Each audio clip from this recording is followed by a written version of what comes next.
Hello friends, welcome to crack exam zone. स्वागत है आपका हमारे यूट्यूब चैनल पे। हमने शुरू की थी साइंस एनसीईआरटी बुक्स की सीरीज़, जिसमें हम प्रतियोगी परीक्षाओं की दृष्टि से क्लास 6 से लेके 10 तक की सभी एनसीईआरटी बुक्स को कवर करने वाले हैं। लास्ट वीडियो हम क्लास 6 का चैप्टर 1 कंप्लीट कर चुके हैं। आज हम देखने वाले हैं चैप्टर 2, जो कि है भोजन के घटक।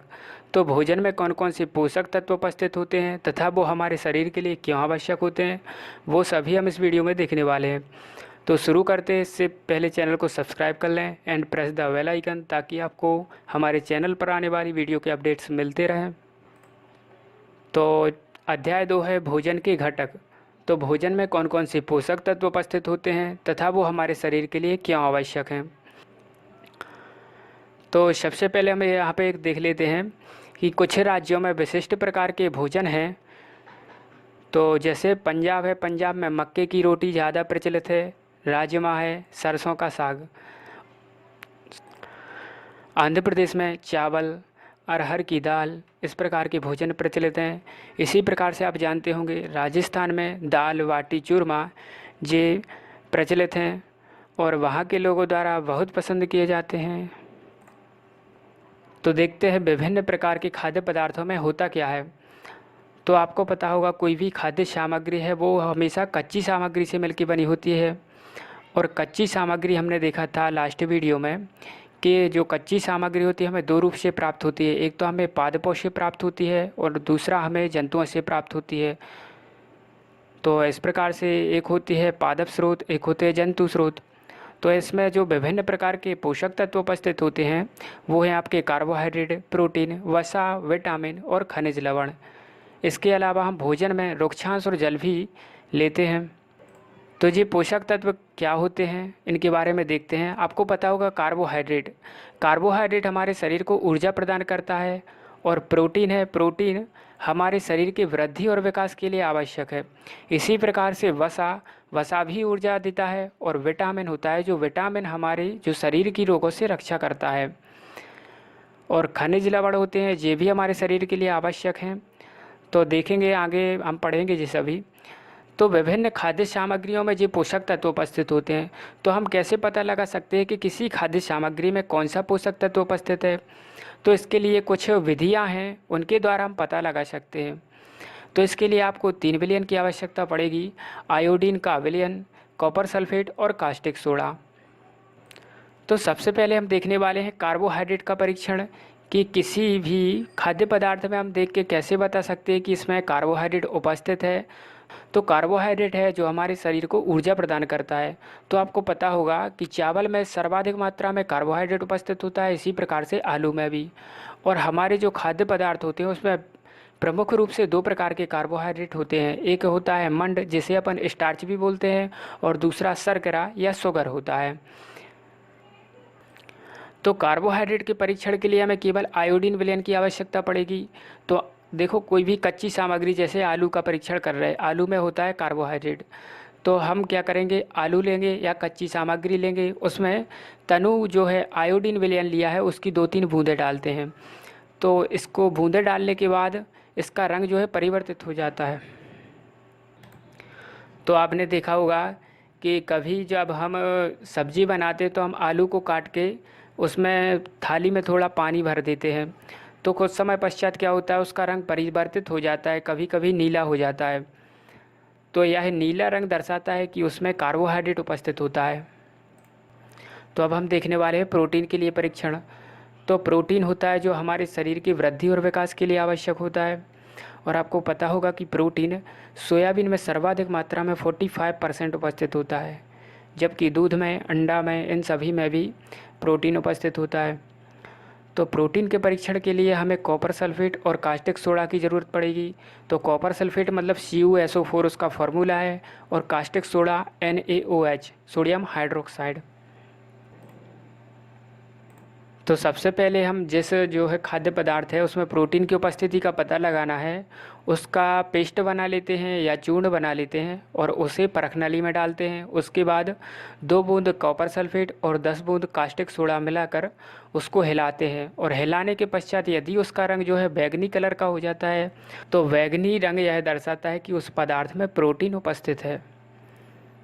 तो ये हमने देखा कार्बोहाइड्रेट और प्रोटीन के लिए परीक्षण। अब हम देखने वाले वसा के लिए परीक्षण। तो वसा के लिए परीक्षण बहुत आसान है। तो जिस खाद्य पदार्थ, देखो आपको पता होगा वसा क्या होता है, वो फैट तेलीय रूप में होता है।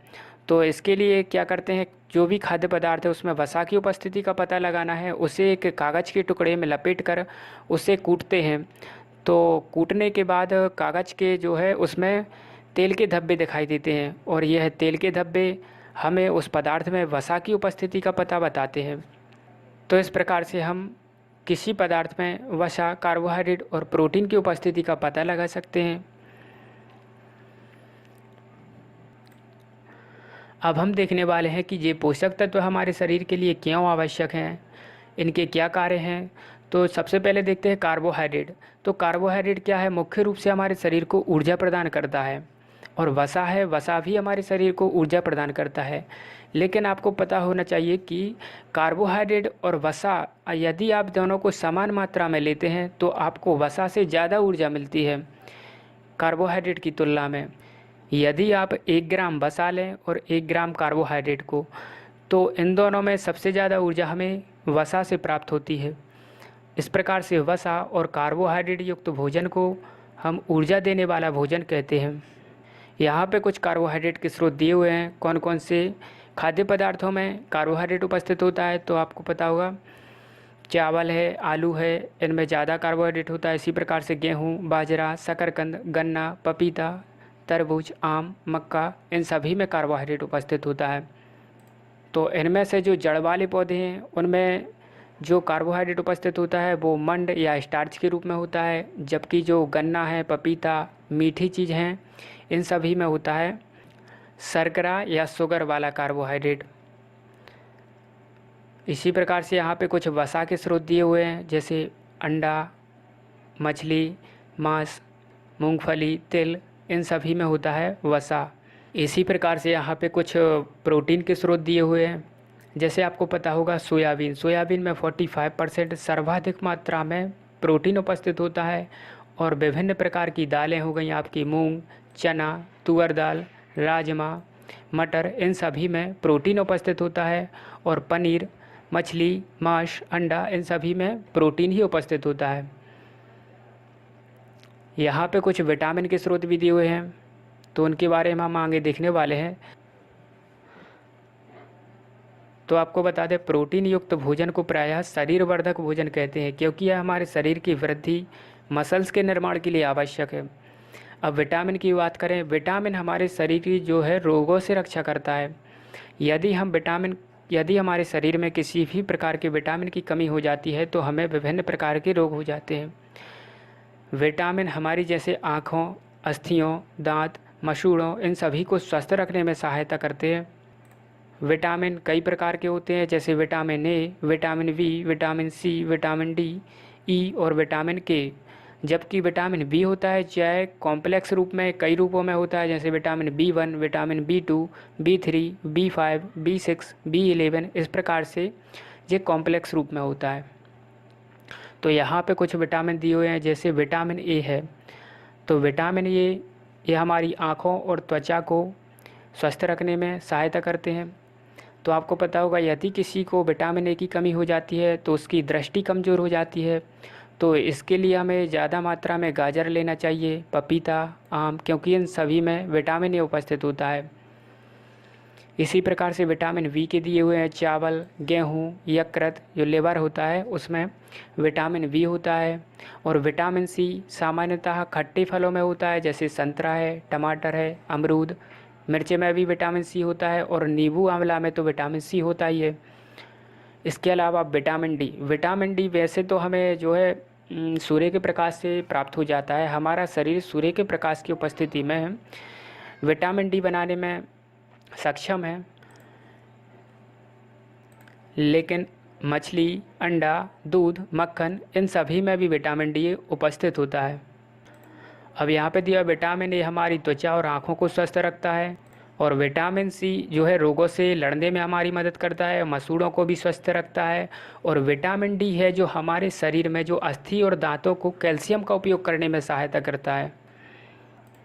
इसी प्रकार से यहाँ पे कुछ खनिज लवण दिए हुए हैं, उनके स्रोत दिए हुए हैं। जैसे आयोडीन है, आयोडीन हमें पालक से, अदरक, इन सभी से हमें आयोडीन प्राप्त हो जाता है। फॉस्फोरस की बात करें तो केला है, दूध, चावल, इस प्रकार से इन सभी से हमें क्या होता है, फास्फोरस प्राप्त होता है।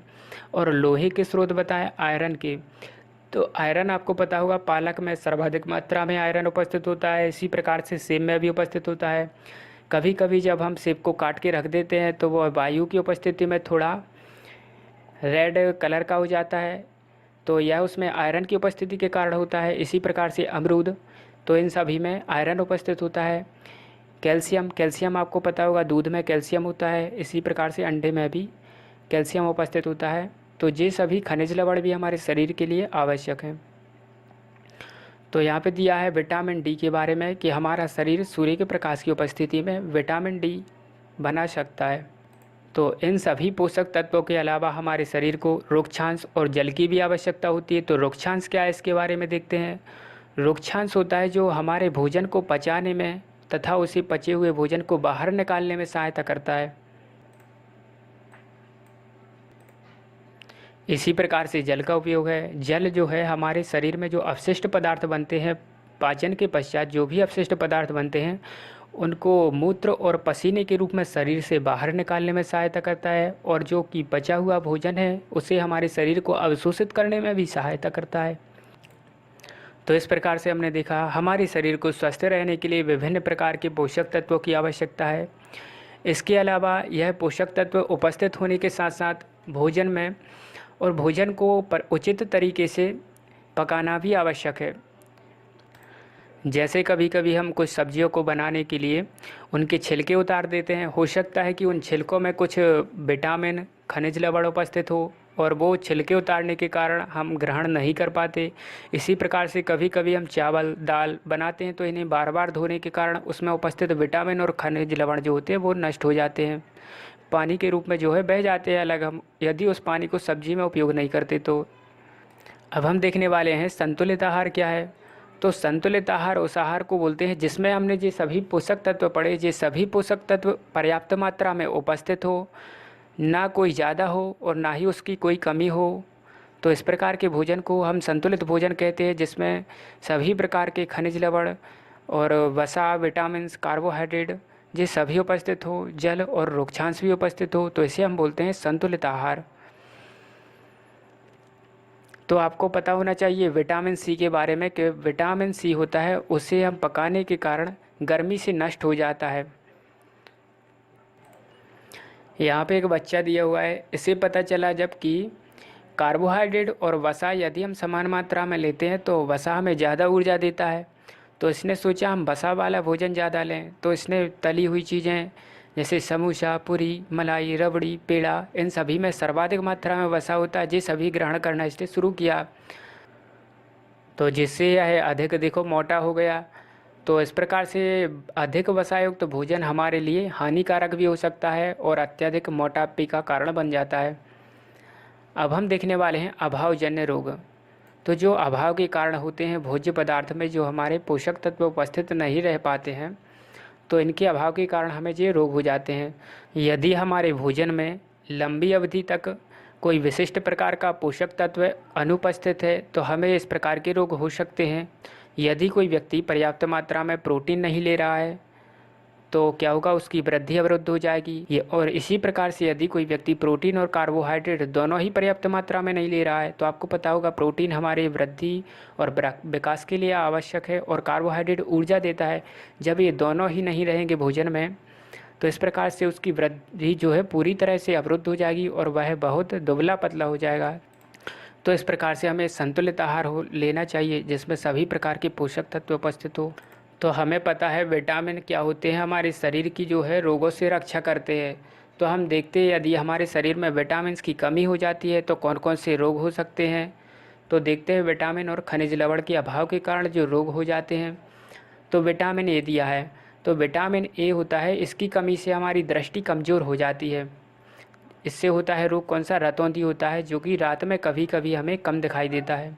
विटामिन बी1, विटामिन बी1 की कमी से हमें बेरी रोग हो जाता है और शरीर दुर्बल हो जाता है और मांसपेशियों में ऊर्जा की कमी होती है। और विटामिन सी आपको पता होगा, इससे स्कर्वी रोग हो जाता है, मसूड़ों से खून निकलता है। तो इन विटामिन्स के नाम के बारे में हम आगे की कक्षाओं में पढ़ेंगे। यहाँ पे केवल उससे होने वाले रोग दिए हुए हैं। जैसे विटामिन डी है, विटामिन डी की कमी के कारण रिकेट्स हो जाता है, जिससे अस्थियाँ क्या होती हैं, मुलायम हो जाती हैं, दुर्बल हो जाती हैं और मुड़ जाती हैं।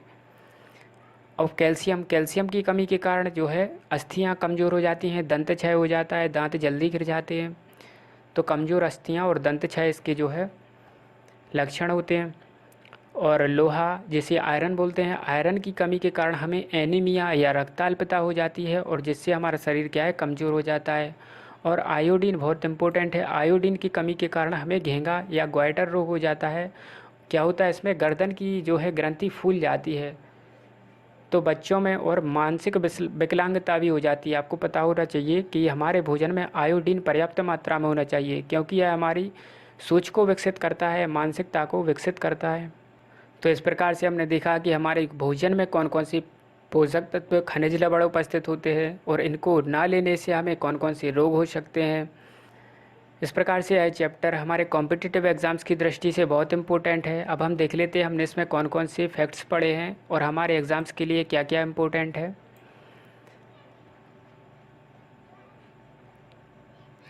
तो सबसे पहले हमने देखा कि पोषक तत्व कौन कौन से होते हैं। कार्बोहाइड्रेट होता है, प्रोटीन, वसा, विटामिन और खनिज लवण, ये सभी हमारे भोजन में उपस्थित होते हैं। और रुक्षांश और जल भी होते हैं।